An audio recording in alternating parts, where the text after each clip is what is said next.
Hello, and welcome to another edition of Through a Therapist's Eyes. I am Chris Gazdick. He is Craig Graves. I am a mental health and substance abuse therapist, and he is a life coach, an unbeatable mind life coach. I've got a book coming out soon, Rediscovering Emotions and Becoming Your Best Self. Craig, you have a website where they can find your unbeatable mind coaching services. You are available if you're anywhere in the country. I think you can work with somebody in Idaho, right? Yeah, I can go global, basically. Right? I thought so. We need to start mentioning that a little bit. What the heck is an unbeatable mind coach? But we'll get there someday and get a little bit more into that. We welcome you to Through a Therapist's Eyes, where we see the world through the lens of a therapist and a coach, being aware that this is not the delivery of therapy services in any way. Check out our website where we have an announcement. Speaking of, this is not the delivery of therapy services. Anyway, you can get full show transcriptions, check out all the shows on a particular topic through a very easy category search, and you're going to have a plethora. That's a good word, isn't it, Mr. Graves? Yeah, that's a good word. A plethora of information on the topics that we talk about through that category search. I think I mentioned that because it's a cool tool. I think it's a really cool tool to make our website Through a Therapist's Eyes honestly different than what you can get on Spotify and stuff, Craig, because I don't know about you, but podcasts that I listen to on Spotify, I want, like, I like Star Talk, and I'd kind of like to be interested in black holes, and I can't scroll down through 150 shows that they've done on Star Talk and find all the shows on black holes. I can't do that. So it just drives me nuts about the podcast world. I'm a little bit new to podcasts. I think you're more long term on it. He's shaking his head. All right, this is the human emotional experience. Let's figure this thing out together. Now, I said announcement. You want to know what the announcement is, man? Let's hear it. Can I put you on pins and needles? Are you really excited about this? I know the audience can't wait. Ah! They're dying. We have reached an agreement for a little bit of a sponsorship with a organization called BetterHelp. And that is a counseling service. So I think we're going to have some stuff on the website that we're recording, so it'll be developed really soon. Then you can kind of hit a button on there. It says counseling. We're going to have a launching page. It's a way to support the show, because if you go through our site to get it, we get some benefit. That's the promotionary piece that we're straightforward with. But BetterHelp is really cool. We'll talk about it more in time to come. Yeah, so BetterHelp, just to go a little bit deeper, it's actually a counseling service. So you contact BetterHelp, then BetterHelp, and they will hook you up with a mental health counselor. Yeah, you get a survey when you click through our link, and they hook you up with not just any counselor, but one that is specifically kind of surveyed, so to speak, through your responses to some questions to match you up a little bit, which is really cool. Really, really cool stuff. All right, is pornography good or bad for mental health? Should I just load you up right here at the beginning and say, what says you, Mr. Graves? I'd say it's bad. Yeah? Yeah. What say you, Mr. Gastick? I don't know. You get blacklisted, man. I know, right? Boy, what a loaded topic we have here a little bit tonight. I'm not going to totally evade the question. I think that it's got some very damaging and devastating realities that are a part of it. That's the way I'll respond to that. However, I think that we get, and we're gonna talk about it tonight, right? I think that we get a little bit loaded with fear about it that is a little overcooked. And to try to go a little deeper into that thought in this moment, and we'll get into it, but through the show, I want you to very much be aware of there is a very big difference between sexual addictions that we've talked about, and we've had guests on, and we've kind of gone through addiction on this show. It's one of our primary topics that we cover. That is very different than the use of pornography from non-addicted people. Okay, so it's like two totally different worlds in my mind, and because of the way technology has exploded, in the last 20 years with the internet, it has changed the dynamics and Let me give you a bit of a metaphor or an explanation of that off the cuff here. So maybe Craig, you listen to me and see what people are hearing. If this makes sense to further explain what I was just saying, is pornography bad or not? Well, obviously yes, it has detrimental concerns. I mentioned that. On the other side, though, it's not, given the fear that we have, the level of fear that we have. Okay, here's what I mean. Alcohol's always been a concern for societies, right? Mm-hmm. Back down in the Middle Ages, Dark Ages, whatever. Okay, we tried to make stronger alcohol as human beings, and we didn't know how to do it. We tried to freeze wine and take water out of the beer that was fermented, and we'd freeze it and get the leftovers, and we kind of, I don't know what else they did to try to figure out how can we make a good strong beer. We got microbrews now that are like 12% alcohol. Mm-hmm. Okay, that's strong. We couldn't do that before. When we figured it out, how to really make good stuff. Around the turn of the century, we figured out how to distill alcohol. It's fascinating in the history of alcohol. Okay, so we were able to get the distilled flavor. That's when the people cook their alcohol and make their moonshine up in the hills. We didn't know how to do that in the Middle Ages or up until about the turn of the century. And now we can make stuff that's 80 proof, 90 proof, or grain alcohol. All this wicked horror stuff will make you blind. Right? We couldn't do that before. So when do you think alcohol became a huge concern for our society? Around the same time. Guess what we did? We had prohibition. That's right. So when you synthesized alcohol, we became synthesized with our concern. Well, guess what we've done with sex? We've synthesized it. It is so amazingly available now. And the internet is the primary reason for that. That's the tool. That's, if you think of alcohol, Craig, as being distilled, we've distilled sex in porn in through the internet.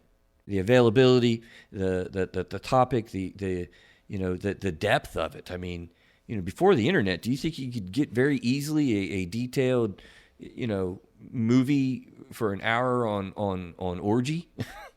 It existed with VHS tapes, don't get me wrong. I mean, you could get stuff, but how many times did you watch that one VHS tape? Yeah. Or what was before VHS? I was talking about this with somebody in show prep. The beta? Yeah, exactly. Yeah. You got thoughts? Or I have thoughts, but I'm not ready to speak. Go ahead.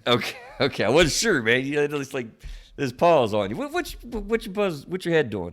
What are you thinking? Not where you were going to go and ready to speak, but let me tack in with where you're at. Well, I'm not sure there is. Is there a fear about pornography in society? Is there a fear? I mean, most of the time when I hear talk about pornography, people are joking about it or laughing about it, or just in some offhand stupid comment making a joke, and I don't know that there's a fear of it. I know that there are, in certain circles, people are like, "Oh, pornography is ruining our lives," but most of the things that I hear about it are not.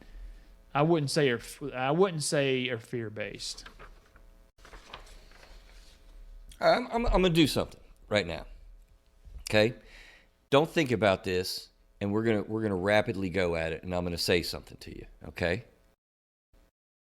Don't answer this question. Do you watch porn how many times a week? Right? Okay. I told you not to answer that question, fine. But if I didn't say that, and I said, do you watch porn and how many times a week? We're on national or worldwide broadcast right now. Mm-hmm. Right? Yeah. What did you feel? Because I'm going to tell you, if you ask me that question right now, I'll be like, whoa, yo, I don't know, man. Like, I'm not going to tell you right now. Right? Did you feel anything like that? I don't think I did. I don't know. Yeah? Yeah. Did I go too fast? What, the question? Yeah. No. Okay. Yeah, because I submit to you that when we ask that question, there is an incredible amount of shame. There's an incredible amount of twisted feelings that people have just about sex in general. Oh, man, I didn't give the qualifier if you got little kiddos in a car. I don't think we're going to be talking about too racy of a topic. Well, if somebody sees the title, they're going to know this is not for children. Right. Hopefully. Yeah, hopefully so. I feel guilty. I should have put that a disclaimer in the beginning of the show. But nevertheless, I submit to you that there's a little bit of shame. that goes into that. There's a little bit of guilt that goes into that. How many men, and it goes the other way too, how many women? How many men, right, engage in pornography and do not want their wife to know that they did that night? Okay? Is that a question to me? Well, it's a statement. Oh. It really, I mean, I'm curious what you think about it, but I'm going to submit to you like most of the time. I don't know. I have no knowledge or expertise on any. You're not a porn expert. Well, I mean, I just don't know. Is it good or bad for mental health? I would assume that it does things to the brain we don't want it to do. And I've heard those comments made by people that I respect, but I don't know details about it. Yeah, I can tell you what the breath does to the parasympathetic nervous system and how deep diaphragmatic breathe, but I can't tell you anything about what pornography does to a person's mental health or their brain or anything like that. Yeah, that's interesting, really. Yeah, I mean, I don't know any science behind it. So what I get from that is the listening audience is probably really kind of thinking, of course it's bad. I don't know why, but it's bad. Yeah, I would say that's probably what most people would say. I don't know why, but it is bad. Really? Yeah. Wow. If you think about it being bad, I think about the people who engage in it, and you have people who are probably on drugs and, I don't know, man. You hear bad stories. I think there was some documentaries on Netflix. Wait a minute. Do you mean people that are users of porn or creating porn? That are in it, in the videos. Creating porn, yeah, these women who are exploited and the bad sex impressions. trafficking. Yeah, sex trafficking. The bad impressions that it gives young people who are watching it. Was it Joshua Shea? Somebody said... He was a guest, yeah. Somebody said, and I think it was a guest on our show, that young girls do not like taking the virginity of a young man because they're slapping these girls around and beating on them and stuff like that. Yeah, that was because Joshua. that's their experience from watching pornography. They think that girls like that. Yeah, and that's one of the you're right. I know exactly what you're talking about, and that's one of the things I was going to talk about here. And I think that what I was trying to get at with asking you that quick question, the reason why I ask you, do people, if people think it's bad and don't kind of know why, and I think you're on to something there, I think you're right, then you feel bad when you do it. Is that a fair? Can we make that assessment? Yeah, so if you think it's bad and you don't know why, then you feel bad when you do it. Yeah. Right? Yeah, absolutely. So the fear that's in pornography is great fear. The fear that my spouse might do this. The fear that my spouse might, engage in it. And I don't like that. And I don't want to talk about it. Last week we talked about expectations. What is your expectations of this, that, and the other, right? Like, I think I'm just trying to drive it. This is an issue that has been kind of hotly debated, pun not intended, hotly debated and hotly discussed in way of even censoring and going through laws and creating statutes about we're not going to have this in our society. We're not going to have this in our community, and we're going to ban it. You ever hear people banning pornography, right? I think I've heard talk about that, Yeah, it's out there, censoring, what we have available. Right. The internet's made it just so hard to do it. I want to frame our conversation around what's the danger points, why is it of concern, and get us away from what I submit to you are fear-based feelings or shame-based feelings, if that's a better word, because you think that it's bad and you do it. 'Cause there's a lot of people that use it. It is by far the most heavily clicked on sites on the net. It's not even close. I don't have stats, but it's not a stat show. But we know that to be true, right? Right, yeah. I heard Joe Rogan say that they could stop making pornography today and it would be enough for the rest of human history. Yeah. But they keep turning it out, right? Right. And that tells you that they keep doing it because people keep consuming it. That's an amazing quote. I think that's an awesome Joe Rogan quote. Yeah. And I think it's totally true. Okay, let's back up and get in deep with this stuff a little bit here. Get in deep. That's another pun. That came out wrong. What's going on? Oh, hot, deep. Jeez. Am I losing it? Yeah, you might be. What is pornography? right? Is that a simple question? You know, we like to do definitions and understand what it is that we're talking about, you know, on this show. What is the definition of pornography? What is it, says you?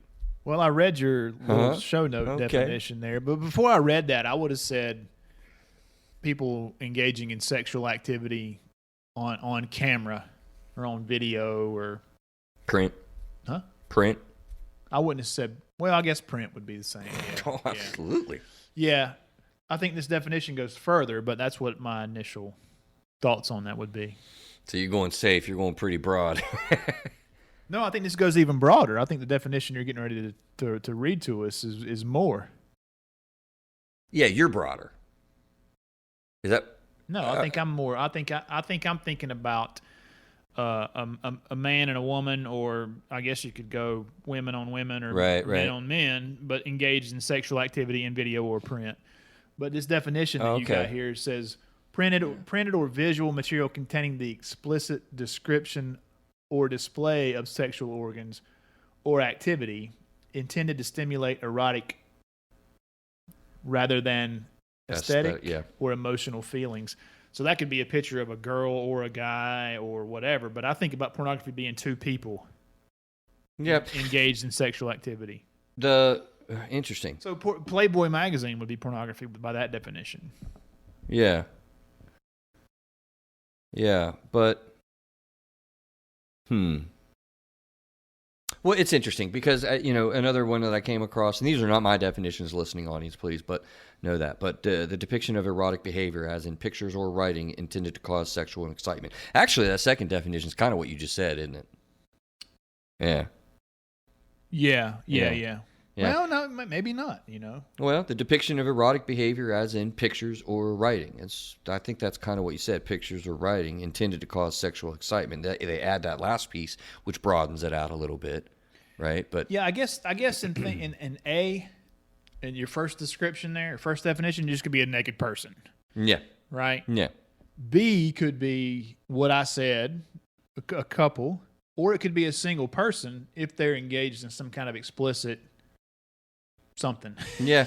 I thought this was interesting. You understand what I'm saying? If they're using some kind of toy or doing some other kind of erotic thing to themselves. Right. Yes. Then that would be a single person, but would probably fall into at least my definition of pornography. Yeah.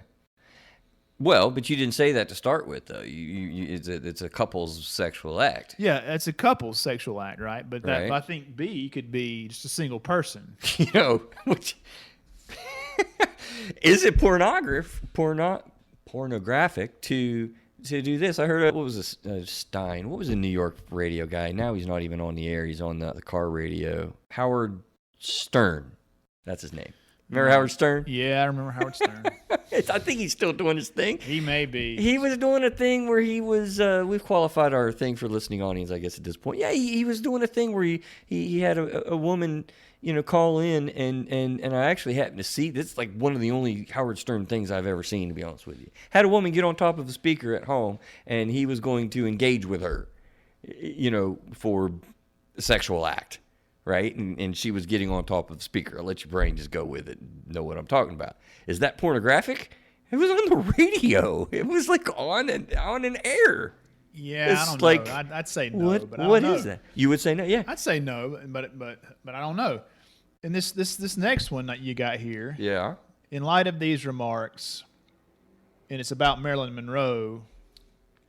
Yeah, she was debatable on the cover of Life magazine and in pornography. See, now if that's the case, right, then a lot of the people that I follow on social media are engaging in pornography by some of the pictures they post. Let me take you. If you're going to say Marilyn Monroe on the cover of Life magazine was pornographic, then shit. Excuse my language. Then there's a lot of women out there engaging in pornography. They said it was debatable. It's ridiculous, man. In light of these remarks, and that's what they were talking about Marilyn Monroe, and I think you check this show note out. I think that you'll be interested as you read the whole thing, because it was kind of curious to me. It made me I think this stuff is just, I'm trying to make you think, right? Trying to make you think. And I've got some clear lists in this show So if you stay tuned in to what the damaging effects can be. But as they say, it's easy to see why it is often lamented that the definition of pornography is as elusive as the referent is pervasive. The fact of the matter is this is pervasive issue. It's all around our society. Okay, there's no doubt about it. And it's elusive to really kind of understand if we go deep into a conversation just based on what is pornographic. Well, it can be debatable. It's tough. And that's why when we got into censorship, there was a lot of lashback on it. I don't think you hear as much about censorship now, but I think you and I growing up in the 80s and 90s, we did when this was all new, when Marilyn Monroe was out. But now you don't, because you know what? You can't. You pretty much can't censor it. Well, look at this, man. I'm looking at when you get home or wherever you are listening to this, Google Marilyn Monroe Life magazine. That is not pornography, my friend. Really? There's a bunch of different photos. But she's completely clothed, or either the pictures are her from like the neck up. That is not pornography, sir. I can't really see your screen, but that's funny. I didn't do that in show prep. Well, I remember the one in the black dress there. That's pretty racy. It's racy and sexy, but it's not pornography. Come on. That's ridiculous. And the white dress one there is, she's showing a lot of cleavage. I remember when that came out. Okay, I remember when that came out, and I remember that discussion. Do you? Dude, this was like 1962. You don't remember that? Okay, well then get up to the 80s. I mean, get up to the 80s in some of these pictures in life and whatnot. Marilyn Monroe? I think so. No, Marilyn Monroe died before that, dude. Am I wrong? Yeah, Marilyn Monroe died before 1980s. Oh, you know who I'm talking about? I was thinking of another singer. Who was it that played off of Marilyn Monroe and I think she did nude pictures and stuff. I'm just blanking on it now. But there's another sexy actress that kind of came after Marilyn Monroe that would make you think of her. Dang. Yeah, Marilyn Monroe Madonna. died in 1962. Madonna. Okay. I was thinking Madonna. That's what I was thinking. Yeah. And that was certainly racy stuff with Madonna, having the picture with her armpits and hair, and I think that was in Playboy and stuff. I don't know, but it's funny. In the 60s, those pictures you just looked at were debated, were hotly discussed. You know what that is? That is pre-internet. It is. It right? is. That was pre-internet, and now it's kind of like the desensitization that has occurred over pornography, which is one of the big factors I will point out in my concerns about the harmful effects of pornography. We're desensitized. I mean, people can see an exotic array deeply on the internet over and over again with movies, and it's unbelievable. Well, that's what I'm saying. If these pictures of Marilyn Monroe are debatable pornography, then there's a lot of people engaging in pornographic pictures on social media, my friend. I think it would yeah. Well, but that's part of what's happened. I would argue that that's part of what's happened. We have gotten so accustomed to. I don't know. I mean, I definitely, anybody that knows me knows I'm not a fashion expert, but even the fashion choices and stuff, that probably the roaring 60s, is that the way they refer to the 60s? That was the 20s, dude. The roaring 20s? Yeah. What was the 60s? The 60s were something like that. I don't know what they were. All right. I'm just tired, I guess. The racy 60s. Sex and drugs and love. And yeah. I thought there was, I don't know what they called it, but you had a revolution. They called it the 60s, I think. You had a revolution of kind of, women's lib, sexuality, in the 70s, and everyone's peace, love, and harmony, and being very sexual openly, in public. I mean, Woodstock people were having sex. I mean, it's right there in the middle of the thing, right? Right. Right. Jeez. And from that, the internet comes, and we've just gotten more and more progressively, it's a part of what we see and accept, for good or bad. And that's part of what we're talking about tonight. Is that good, or is that bad? Well, I mean, it probably began even before the internet, man, with magazines and, like you're saying, the videos and stuff like that. And I'm sure there's a progression of racy ads and swimsuit issues and stuff like that. So we've just continued to go down that path. Pornography is still not accepted, though. It's not like a right. It's not like the people probably look at a swimsuit model on the cover of a magazine and don't think anything. You know, but if you threw a picture of two people having sex on the cover of a magazine, that'd be a problem. Yeah, right.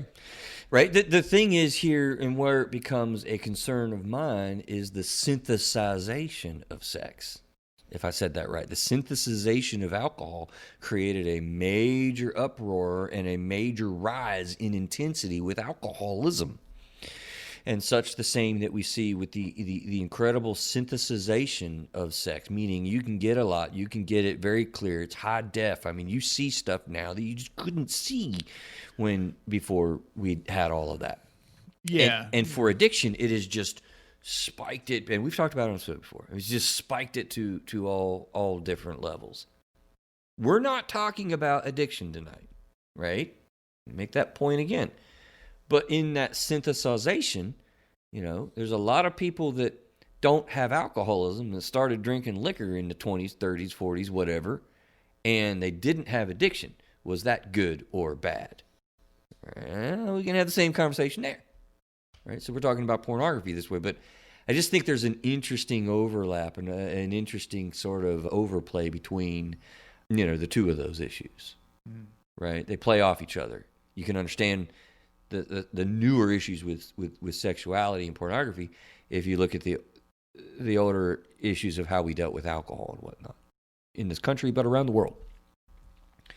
So let's do a little segment on, what's going on with the brain, man? Yeah, what is going on with the brain? You said you just straight up flat don't know, do you? I don't. You know, I've heard things. It rewires the brain, and you know, I heard Ben Greenfield one time say that it wasn't good for you, but I never heard his explanation why. So Really? I don't know. Yeah, so I don't have no knowledge on this topic. You know why I think? Because we don't know. We kind of know that we don't know. There not been some studies done? Surely by now. I think that we know that we don't really know, right? As science goes. That sentence came together well. We know that we don't really know. As science goes. Because we're learning about neurology. We're learning about the brain. We're learning about the rewiring. We just figured out that the brain had plasticity, you know, not too daggum long ago in the history of the human race. That's a good point. So Yeah. we didn't know the brain changed until recently. We sure as hell don't know what pornography does Right. to it. Yeah. Right? You know? Absolutely. So I think that we're really learning and we're figuring it out in the context of addiction and what happens with that. But we do have some stuff out there. We do have, you know, some understanding, I think. We're developing. You know, when I talked to Gwen Wild, I was talking about how frustrated I was with not really understanding neurology. And she told me, yeah, that's true, but we're learning. I said the same thing with sleep with Dr. Stafford when he was on. Right? And I was like, man, I want to know more about this and do better among my clients that I'm serving. He's like, I know, Chris, I do too, but we're learning. So stay tuned, because I think this is one of the big areas too that we're learning. You know, what are the effects, you know, on our dopamine level? What are the effects on our neurotransmitters? What are the pleasure centers in our brain really doing when we as non-addicts, again, the whole rest of this show is going to be non-addicted individuals, okay? Not talking about addiction. What is it doing to our brains when we check this out? And we open the pleasure centers in our limbic system, you know, to feel excited or feel good, you know, because when you have orgasm, I mean, you feel good. There's some chemical release too, right? Absolutely. Yeah. Oxytocin and, you know, probably other hormones and all sorts of, oh man, I mean, it's an explosion of feel-good chemicals. Dopamine and oxytocin are probably just the start. Okay, so we know there's this stuff going on, but we don't really understand the intricacies of it. We don't really understand, I think, very well the rewiring of it and the way the brain learns how to operate given what we expose it to. I think we're getting better, but we just don't know, terribly so. So if we look at it, what is this? Fightthenewdrug.org. That's what it was. This was just a little bit of a random Google searching that I did, but fightthenewdrug.org came And I guess up with. the new drug is pornography Yes. in this case. Yes, Yeah. they came up with how pornography changes the brain. And they said that repeated consumption of porn causes the brain to literally rewire itself. Okay, that's what we're talking about. It triggers the brain to pump out chemicals. Okay, well, you and I just said that. And form new nerve pathways. Well, I almost kind of said that. Leading to profound and lasting changes in the brain. So, I mean, that's what they have. What does that tell you? That it's doing something. Right. Yeah. Right. And I guess they've probably been able to take brain imagery and did some studies about, like, we're going to take your picture of your brain in 2020. We're going to expose you to daily pornography or 5 times a week pornography. Give yourself a break and rescan your brain in a year in 2021 and see what it looks like. Maybe they've done some of that. I don't know if they'd do that or not. That kind of wouldn't be ethical, would it? Absolutely. I think it would. Probably. Why not? If you took an average Joe who's not consuming pornography and you sign up, said, we "Hey, pay you for the study. I guarantee you they probably have done brain imagery on the effects of pornography. I don't know for terrible, sure. Man. I would be shocked if they didn't. It's terrible. I would be shocked if they didn't. I would think maybe they could take a person who's already watching it and see what areas that are brain light up. How do you get baseline? I know what you're saying, 100%, but All right, well, we should do this study, man. if it's gonna alter the brain in a negative way, Well, we don't know that. well, I know, right? But it's possible that it could. I think you're afraid That's to like do. you say, okay, we're gonna take a straight guy, a clean guy, and we're gonna shoot him up with heroin every day for a year and see how it changes his brain. Wow. It's Wow, yeah, it's a good point. That's a good point. Interesting. I did not think of it as the same thing. yeah. I mean, if it's rewiring in a negative way, you're gonna mess somebody up. That's why I said it might not be an ethical thing to do. Yeah, it's interesting. That is, I would not have thought. I'm pretty sure they've done studies where they've, scanned people's brains to see the effects on it, particularly as it lights up. I'm certain of when that. I'm porn, sure yeah. of that. They wouldn't be able to make these statements right here. Yeah, but a long-term study where you take people that don't and put them into do, and then Yeah. Thank you. Oh my We gosh! just ruined your life for $500. Oh, it'd be $5,000, maybe $55,000. I don't know. But the effects on the brain in porn are hard. I mean, I look at it on a basic level, Craig, between me and you and our basic brains, right? The pleasure centers in our brain, we know are formed by what we do. What we expose ourselves to. I know you're going to think through this with me and kind of see that it's not too difficult to realize that we do. I mean, there's evidence. We know what we don't really know, right? Or I said that wrong. We kind of know that we don't really know. Our palate changes, Not just every 7 years. When we did a nutrition show, it was a really good show. I think people really enjoyed that one. It's got high listenership. Show on nutrition and mental health, right? You talked about palate changing every 7 years. You remember that? Yeah. Right? Well, think about this. When we change what we're exposed to, we know that the pleasure centers of your brain change such that babies drink milk. That's what they come out drinking. And water pretty quickly or at the same time. And we could live on that. But you know what we do? We give them chocolate milk. Right? And Cow's milk. They love it. And cow's milk, yes. And they love it because the sugar's in there. And that sugar introduction, I know you can go off on that. We're not going off on another diet nutrition show right now. Right? But that triggers dopamine centers in our brain. We know that. And then your preferences are changed.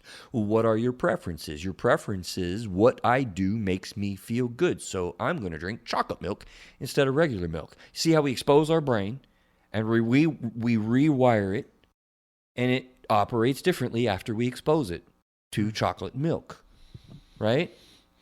Uh-huh. Right? Our muscles have the same thing. Am I correct to say you're more knowledgeable about muscle memory than I am? If I work out as a kid and I have good, strong leg muscles, I rode a lot of bike when I was a kid. I don't ride right now very much. But if I got back into it, my muscles would, boom, they would remember that, and it's easier to build them back. Is that not so?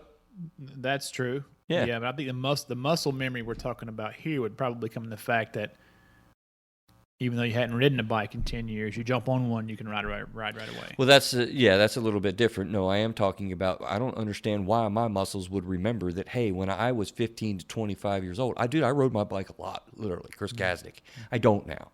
And my legs are probably not anywhere near in shape what they were, but I think they would be pretty quickly, right? Possibly so. Right? I think that's so. And I'm not an expert in that, but listen, cognitive therapy has proven super well through all kinds of studies that we can rewire our brain. Positive thoughts as does, as you said, breathing. You know. Yeah. So, but you don't know if the rewiring that we talked about earlier is positive or negative. With porn? Yeah. Oh, it's probably got to be negative. But we don't know for a fact. Well, I mean, what is it doing? Is it changing the way we view sex, changing the way we view women, changing the way we view... I mean, what is it? I mean, I wonder what's happening there that's... So I guess you're saying that though on a biomechanical level. I mean, you're right. You're Yeah, neurologically... what does that mean to rewire the brain? Yeah. I mean, you know? Yeah, I think that's what we're saying. I think we know that we don't really know, but we know that there's rewiring is the case I'm making with this idea of it. And I think to answer your question, just kind of what I believe and what I see from a sort of not even an educated, but a non-educated guess on it. Well, I'll say educated guess, but the limbic system's involved, our dopamine levels, our oxytocin levels, our, what orgasm creates chemically in our body, we feel good. And then when we use porn for that, our body gets used to having porn to create that. I think there's a lot of good data behind that. So that's, I don't know if that answers your question, but I think we made the case. We on a simple level, we know that metabolism changes, can occur related to eating and even obesity and such. I mean, you talked about breathing. I think, yeah. Why don't you kind of go into, if you could? I mean, breathing changes us metabolically, right? Yeah, but I'm not sure how it changes the brain or if it does. It has to, and maybe that's exactly what we said. We know that we know it does, but we don't know how it does, because you were talking about breathing. We were going to do a whole show on breathing, and we did it part of our mental health tips instead, and did a segment on it. Yeah. To where it changes neurologically, the book you're reading and stuff, right? I mean, we didn't say neurologically, but you said, I don't know what you said. What did you say? There's lots of health benefits from nasal breathing. Right. But I don't recall rewiring the brain being one of those. Interesting. You don't? Not rewiring. I know that he talked about how some therapists are using breathing techniques to treat anxiety and even schizophrenia. Mm-hmm. But he didn't mention the way that rewires our brains. But that is rewiring the brain. Potentially. Anxiety is in the brain. I know that. It's in the neurotransmitter system. It's in the, the brain scans that we see where stuff's lit up and where it's not. Yeah, I'm gonna read that book. There's so much good information. Breath by James Nestor is the book we're talking about. There's so much good information in there. I plan on rereading that because it was such a good one. So I'll have an update for you. That's cool. And just to the listening audience, on the website we do have that. I saw Neil's actually already got that up. Oh, that one's already there? I think so. It's an affiliate link that helps us. We get a little kick when you go through that. I highly recommend that one. That's a fascinating book. Now, I might have to get it. You should. Yeah. So if I click through, I can give myself I don't know how that works. Amazon might ding you, man. Yeah, you think? It might. Who knows? Let's see. So let's move on in so far as, actually we made a big point on that segment already, haven't we? Differentiate from porn addiction. I mean, we're not going to cover that anymore. I think we covered it because, we need to understand the difference between addictions and not. And our listening audience, if you're only listening to this show, you found us on this show only. We spell that out in prior shows pretty well. I think the differences between regular use and addictive use of substances and such.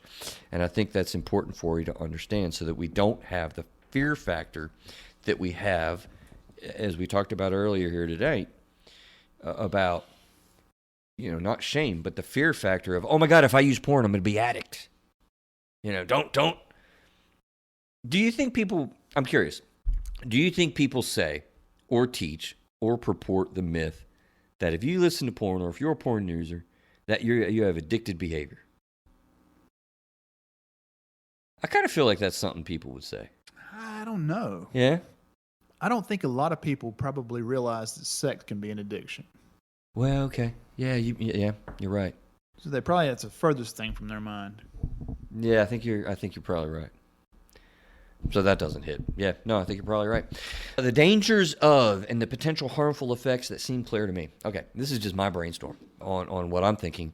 Whether you think it's good or bad, these are the proponents that I guess would say that it's bad. I don't think of it as good or bad. I think of it as something, that you do, and what are the effects. I don't think it's good. I don't think anybody would say it's good. All right. I think you need to watch more porn, Mr. Gazdick. That will help you with your issue. Do what? I said, I think you need to watch more porn, Mr. Gazdick. That would help you with your issue. Who's ever said that? Nobody, right? I don't know, Craig. I'll hold the phone just a little bit. I think people would say, hey, you know what?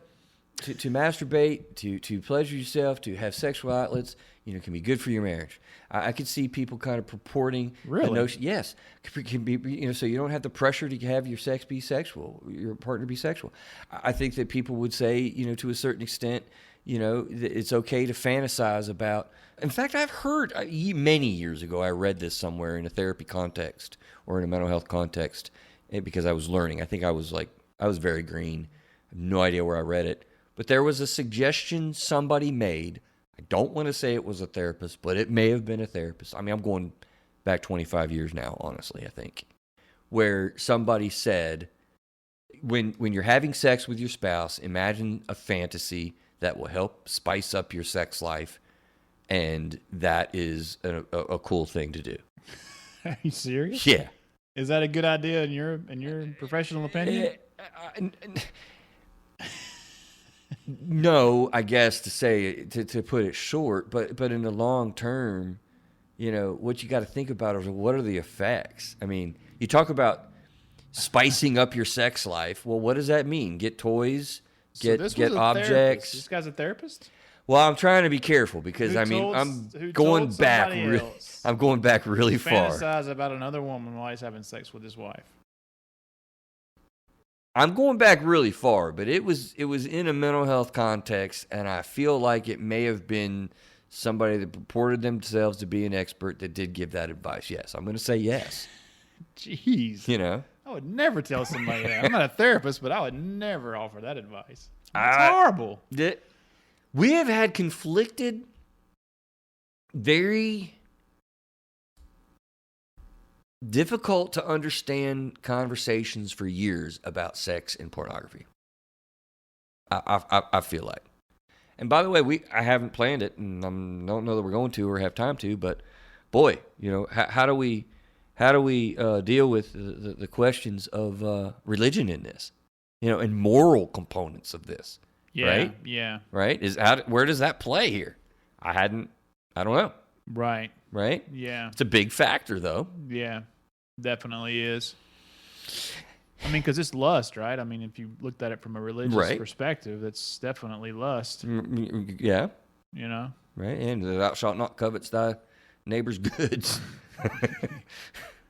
Lusting and being into, craving, dopamine, limbic system supporters of dopamine and different hormones and oxytocin that blows up in our brain when you have an orgasm. Don't lust after it. Yeah. Yeah. There are factors that all go into that. Huh. Okay. Let me. Okay. I don't know where. I feel like we did a little bunny hole, but that's okay. Dangers that I see. My brainstorm. Right.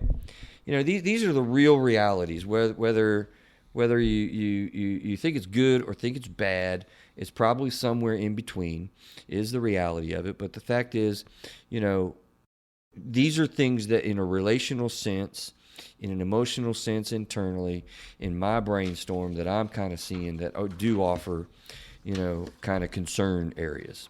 Okay. First of all, definitely we can say this is a negative coping mechanism, right? It's not going to be a part of my definition of self-care. Remember my definition of self-care, Mr. Graves? Yeah. Fun, relaxing, enjoyable activities that aren't self-destructive in any way and aren't work-related tasks. This is not a self-care item. This is a negative coping mechanism. Got it. Right? This gives the user unrealistic expectations, like for sure. We talked about that earlier. Right. Yeah. And we referenced this in the very last show, did we? Oh yeah, I don't think we spent the time I meant to. We kind of got away from it. When you talk about expectations from our last show, sexual expectations are a huge part of how we go through developing. I didn't even think about that Oh, when we did the yes. last show, but that definitely ought to be something that you speak about, right? I had intended to. I had intended to. Because sexual expectations in the middle of a marriage are huge. Yeah. You want to do what?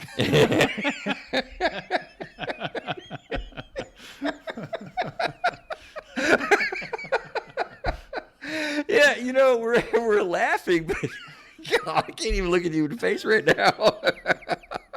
Yeah, man. I mean, we're laughing, but dude, like, oh my God, I've had clients have that in the office with me. Wow. That they ask their partner to do X and they got broked up. That's happened. Wow. And that's what I'm saying with, like, holy, if you watch porn and you know what's on there, man, it's unreal freaking listic. And I'll tell you something else.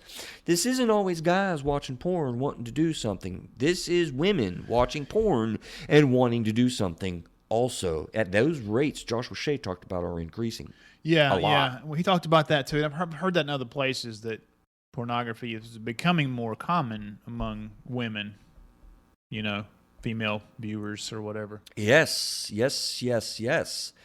And I mean, it probably affects men more than women. I think women, don't have as much exposure to porn and have a little bit more realistic, idea about what, can we say that women have a more realistic idea of what men want with sex than men have a realistic idea of what women want from sex? That's an interesting barstool conversation. Maybe we won't have it here. Yeah, let's not. But I think it is an interesting question. Right. The second area that now the audience is like, no, do that, Craig. What do you think? The second thing that I have concern with, that I see, that it conditions the user to new and more risky behavior. I mean, like, I think we talked about that with Marilyn Monroe going down to Madonna. Can you imagine Madonna's pictures and behavior and whatever in 1955, or when Marilyn Monroe was taking those pictures that were racy and pornography? Yeah, that's what I was kind of. I didn't say that earlier, but that's where I was going. Right. So, like, if Marilyn Monroe on the cover of Life was bad, I mean, now you got women in swimsuits and God knows what on the cover of magazines, and nobody thinks anything about it. There's a triangle on a breast that covers, and there's nothing else around the back or the top or anywhere. If you had pictures today back in the 1960s on a cover of a Life, man, it would have been. Yeah, right. It would have been on.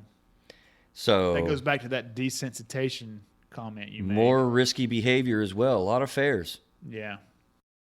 Not only, again, everything wherever I said that a half hour ago or whatever, they're not about addiction behavior, but many affairs have happened with this stuff too. Yeah, that aren't as sex addicts. We haven't said this because our conversations have been around pornography in general, but you made the point about technology makes it more accessible and stuff like that. It also makes finding a real person a lot more accessible. Yes. With some of these apps and dating sites and stuff like that.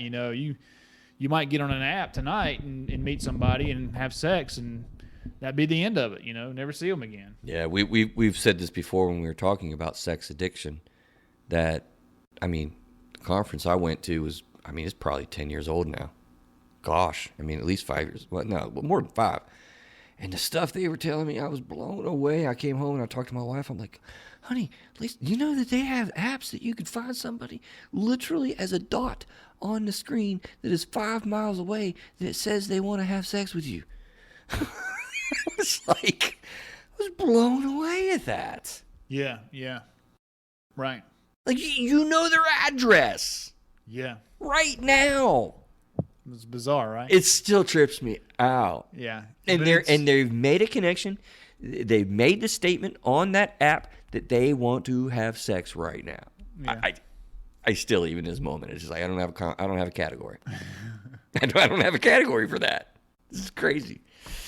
So, yeah, more risky behavior. Sexually transmitted diseases, let alone relationship troubles and all that type of stuff. So, C, takes energy away from the spouse, okay, or the marriage. Where, dude, we need high amounts of energy. Did we talk about expectations in long-term relationships anytime recently, Mr. Graves?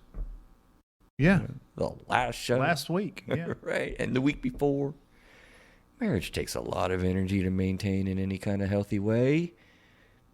Anything that directly takes energy away from that, which your sexual energy towards, an object in pornography, I think it's an easy case to say that's a concern. That's not helpful to the marriage. It's not going to be helpful. It takes energy away. Yeah. Any doubt there? Any doubt there that it takes away energy? Yeah. No. No, I'm just curious. When you're talking about expectations when the sex conversation comes up. I mean, what do you talk about frequency and stuff like that? Because I'm imagining in my mind that a lot of affairs happen because one or the other person isn't getting what they need in the relationship, and somebody else provides that. And it is one or the other, yeah. Support or sex or whatever. So in a lot of relationships, you hear about when you first get married or get together or whatever, there's like sex every day, 2 and 3 times a day, and then it just slowly starts to become once a week, once a month, once every couple of months. So in that situation, I would think that some people might turn to pornography as an outlet. Right. And so, I mean, how would you advise people as a therapist to talk about sex frequency in a marriage? Directly. Kind of going back to our last show. Yeah, so directly. this doesn't happen. Directly. So just have the conversation. Have the conversation. Hey, how many times are we going to do it a day? Yeah. A week? A day. Yeah, a day. How many times a day do we want to hook up? Is that even possible? Well, it's possible. But Yeah. maybe not realistic. I mean, it's absolutely just a direct conversation. I think it is. It's absolutely right in line, which is why I meant to mention it last week. Sorry, listening audience, I didn't, but everyone listens every single week, and they will hear this and go back there. That's right. And connect on to the idea that you just have to talk about it. I think you have to connect on it and say, hey, I have a higher sex drive. I mean, sex drive is a biological thing too. Everyone listening out there, not every man has a sex drive. I have many men in my office that just don't have a sex drive. They just don't. They don't want it. You see his eyebrows, audience.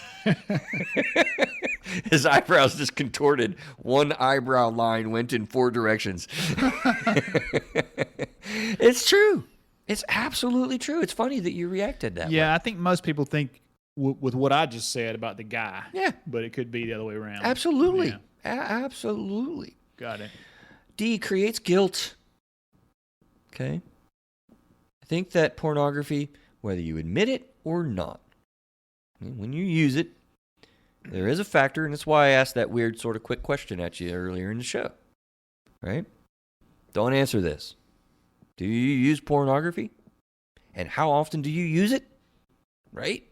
Like, that's a provocative, very difficult, weird, emotionally kind of, I don't want to tell you that. It's uncomfortable because I think that they're by nature of the fact that society generally sees this as negative on some level, and you did it, so you did a negative thing. Yeah, I think that guilt could go a lot deeper than that. It's societal.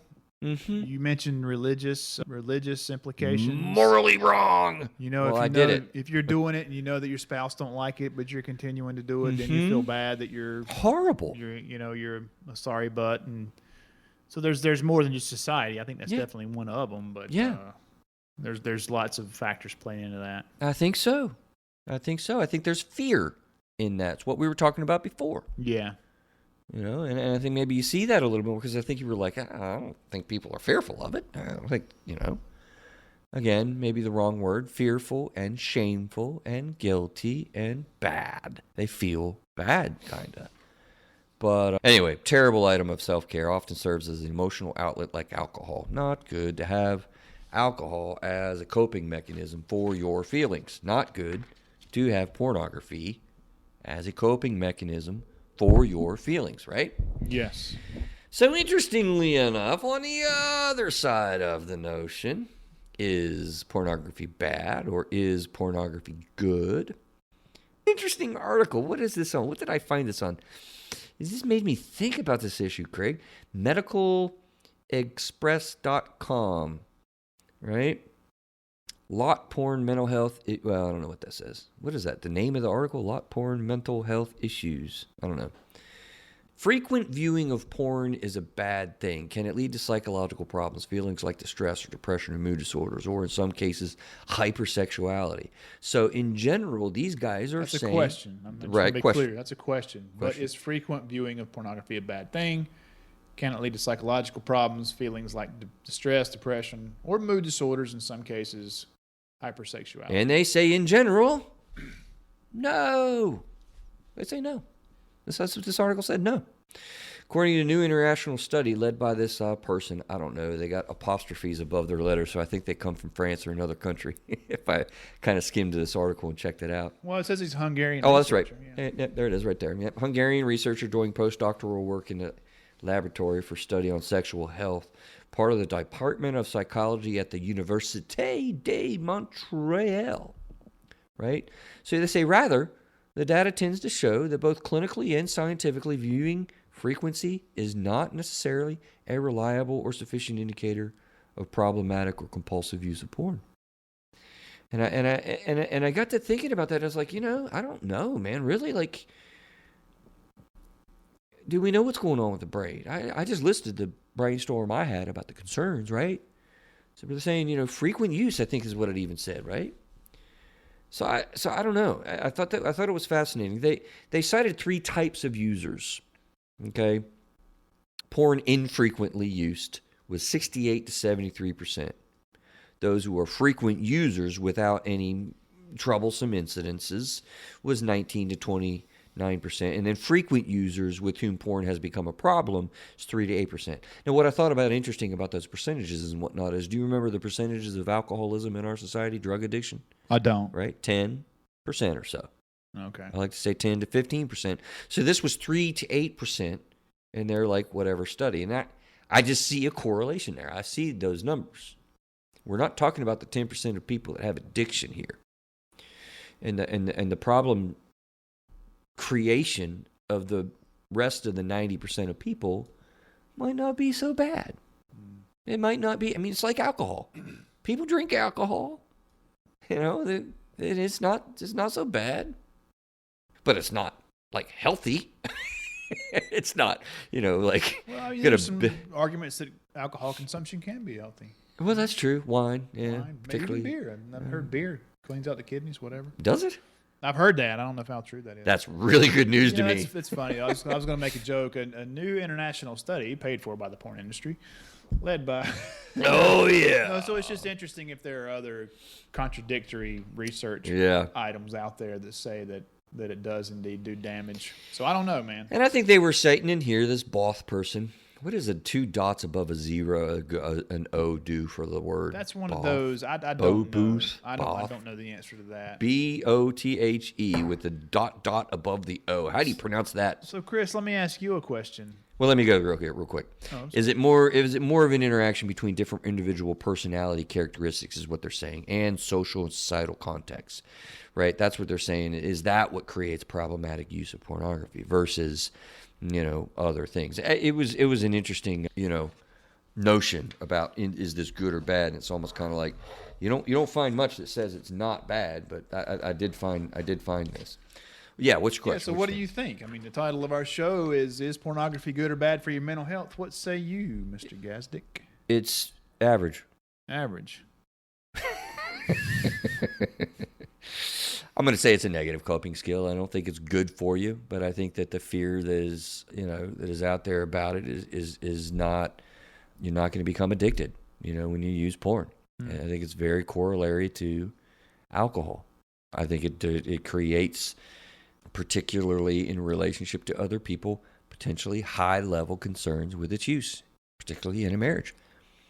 Interesting question that just hits me in the moment. I'll return it back to you, Mr. Graves. Well, you've already said bad, I guess, and start off, didn't you?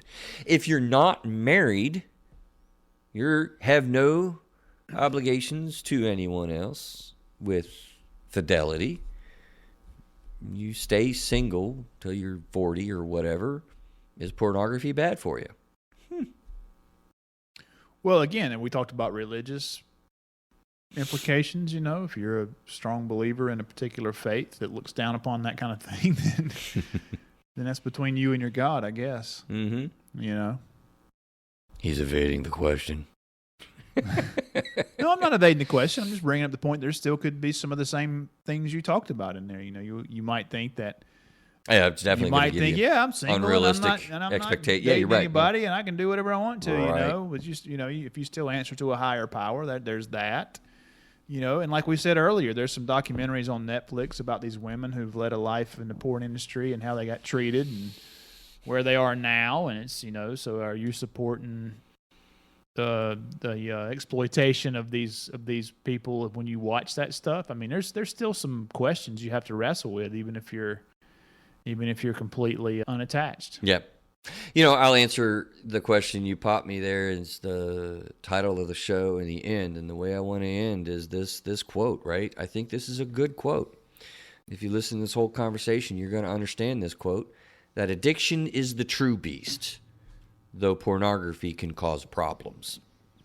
How's that as an answer to your question in simple terms? I think that's pretty well said, man. Right? Yeah. Addiction is the true beast, though pornography can cause problems. I think that's where I landed when I was thinking about this in depth for this show. So yeah, summary, thoughts, questions, concerns. I think it's time to get on out of here, Mr. Graves. What's what are you next, thinking? brother? What we going to do next? We're going to get some guests back involved. I just kind of got lines and stuff going on, and it takes a little bit to organize the coordination of guests on the show. So I got some people that have written books that we're going to cover. When are we going to do the psychedelics episode? Well, that's one of them. Maybe next. Okay, You want to hit that soon? I'm looking forward to doing that. Yeah. Learning more about it, I guess. I am looking forward to learning about that too. I'm a skeptic.